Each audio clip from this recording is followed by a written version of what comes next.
What we have here is a swarm that we just caught.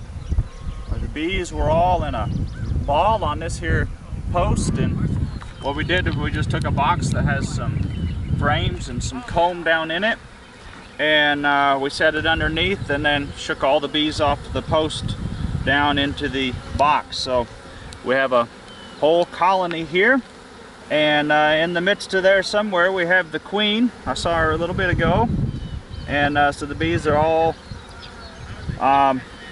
getting ready to make this their new home.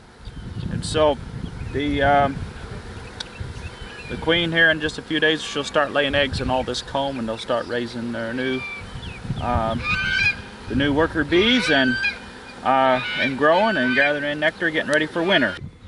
When you're catching a swarm, you want to always be real careful, especially of the queen, because these bees, they have to have a new egg or a young baby larvae within, it has to be only 3 days old to be able to make a new queen. So a swarm like this has no, they have no eggs, they have no way to make a new queen. So if anything happens to her, then you'll have to get a queen from somewhere else, because they can't replace her. So when you put your lid back on, or anything you're doing with them, be real careful.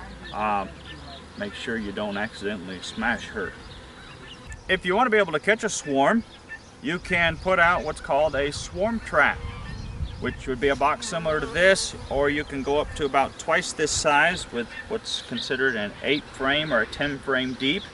And normally to catch one, you'll want your box to be 8 to 10 feet in the air is the optimum height, and putting it around a landmark is a good thing, like a lone tree at the edge of a woods or something like that. And you can set it up just anywhere where you can easily access it. And if you want to help attract the bees to it, there's a couple things you can do. One of them is if you can come up with some old brood comb from another hive. They really like that, and just at least get a piece of it in there really attracts them. And then another valuable thing you can do is lemongrass oil, and you can get it at a most any kind of a health food store, or order some online. And the way I like to do it is I'll take a Q-tip, and I will soak just one end of the Q-tip in lemongrass oil, and then I'll just drop it down inside that box, and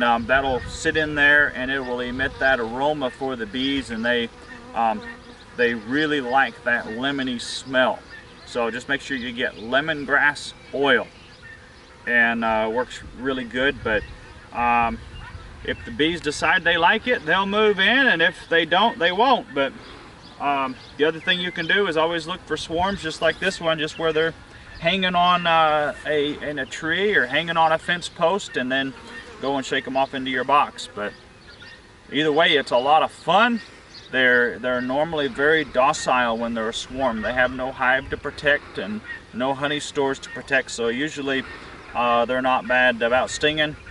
It's always wise to protect your eyes though. That's why we wear a veil. But have fun.